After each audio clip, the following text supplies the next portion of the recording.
Today I'm going to walk you guys through a manual microshading procedure. We're going to start by cleaning and alcohol swabbing the eyebrows. You definitely want to take some before pictures so that you can compare them to your healed results. You can see that my eyebrows are very faded. I am long overdue for a touch-up. I'm going to apply some topical lidocaine here and let that sit for about 20 minutes. While the lidocaine is sitting on my eyebrows, I'm going to go ahead and prepare all of my materials and make sure my work surface is sanitized. I'll make sure to list all the supplies that I'm using in today's video in the video description down below. I'm using alcohol swabs to remove the topical lidocaine from the eyebrows and then moving on to some very basic mapping. Because I've done my brows before, I can visually see where I want my brow shape to be. So if you want a more thorough tutorial on mapping, or if you don't have much of a brow to work with, definitely do a search on YouTube for brow mapping tutorials. Here I am marking out my center point, the tail of my brow, and the arch of my brow, but this is not a thorough mapping because I already have a brow shape in place that I can see. In my situation, a thorough mapping from scratch isn't necessary. Having said that, I do like to have these basic landmarks in place, which is the center point between the brows, the head of the brow, the arch of the brow, the tail of the brow, and then I like to measure to make sure that the center to the arch is equal on both sides and that the arch to the tail is also equal on both sides. Remember that eyebrows are sisters, not twins. There are going to be some imperfections from one side to the other. They will never ever be exactly equal on both sides just because our anatomy is different. None of us are completely symmetrical on both sides of our face. In a previous video on microblading that you can go back and look at, I will link down below, I used an electric tool. In this video, I'm using a hand-tooled method, which I think is so much easier for people new to microshading. Here I'm attaching my needle cartridge to the hand tool that's been sanitized. I like to use my pigment on a sanitized tray. Some people like a finger ring. I think sometimes the finger rings get in the way. So I have dipped the needle configuration into the pigment and I am working it against the skin in a scratching motion. This does not require firm or aggressive pressure. Now you can be creative and create hair-like strokes with different needle configurations. For this, I'm really trying to shade the brows. I will be doing some artistic hair strokes, but for the most part, I want to shade my brows. I may come back in several weeks and do some more touching up with a finer microblading tip. Something to consider is that the brows will always look dark and intense when you are first applying pigment. This is for a couple of reasons. One, what you see is oxidized pigment sitting on the surface of the skin that creates a scab. This oxidized pigment is mixed with a little bit of blood, and again, it's sitting on the surface of the skin. Once that scab is healed, it becomes much lighter. It's the true pigment that is embedded underneath the skin. If the pigmentation looks perfect while you are doing this procedure, when you are all done and you love the results, it means it's going to heal lighter than you want. Your immediate unhealed results should be darker than you want them to be. Essentially, your immediately after procedure results are going to look like somebody took a Sharpie marker to your face. Again, this is just a scab and it will heal lighter. I will show you guys the healing process at the end of this video. One of the advantages of using a hand-tooled method as opposed to an electric tool, and I have all kinds of tools, but the reason why this one is a go-to or a recommendation that I have for people newer to microshading is that it is more forgiving and you are less likely to make mistakes than when using an electric tool. This tool can also be used for just filling in sparse areas and creating some hair strokes or some pigmentation in the tail of the brow, which so often we lose as we age. So you can see as you watch this video that I'm going over the brow several times. One time is never enough. You definitely want a minimum of 2 passes throughout the brow or the treatment area if you're just filling in sparse spots. Here I am going over the brow about 4 times to make sure that there is rich and even pigmentation. I always wait a full month, sometimes even 2 months, for complete and total healing before I decide if I want to touch up the brows again or if they need any fine tuning. It's always a big mistake to touch up the brows too soon. You want to allow ample healing time before doing any adjustments to the brows. Although they will look like they're healed on the surface, there's still a lot of healing that's going on beneath the surface, so a full month is recommended. Something that's important to keep in mind, and you will notice this in my healing timeline toward the end of this video, is that the pigment goes through a lot of stages in the healing. After the scabs come off the skin, you'll notice that the pigment doesn't even look like it's there. It almost kind of slightly disappears or recedes into the skin. You'll see some redness around the perimeter of the brows and inflammation, and it doesn't look good at this point. It takes some time to go through the healing process of the scabs falling off, redness of the skin and around the perimeter of the brows, the pigmentation kind of receding into the skin, and then the pigmentation re-emerging. For most people, the healing timeline is about 10 days to 2 weeks. However, your skin is still healing deeply for about a month or so. So after each pass, I go ahead and wipe the area with a dampened gauze, and then I go back and rub pigmentation with a Q-tip into the area I've just treated. I rub that pigment back and forth gently a few times and then remove with a wet cotton round. It feels really good if you dip your cotton rounds into icy cold water. I'm going to put some music onto this video and let you guys just watch and observe the process as we move on to the second eyebrow.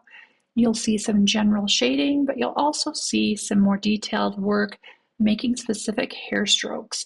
Something I'm going to note quickly is that I tend to find it easier to work from top down, so downward pulling hair strokes.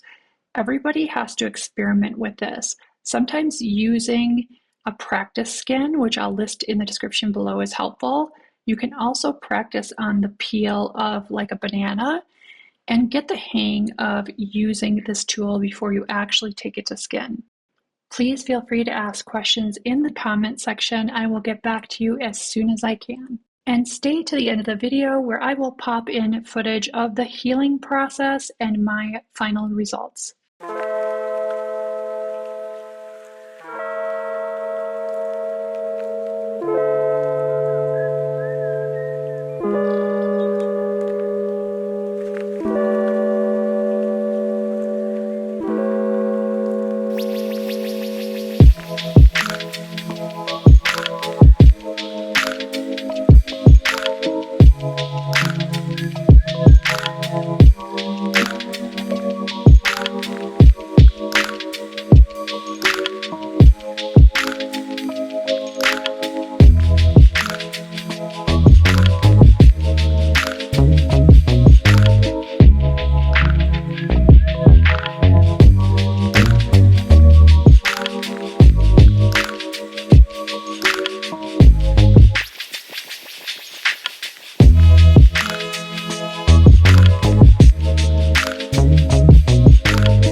Let's talk about aftercare. It's important to apply Aquaphor every few hours for the first week after microshading or microblading. Gentle washing is okay, just don't rub, pick, or scratch. Allow the scabs to come off at their own pace. You can see the healing process starts very dark. The skin gets scabby, there's redness around the brows, and the perimeter looking like the color is red. That is a normal redness response. This improves as the brows heal. Subscribe to see future videos and continued healing and perfecting of these brows.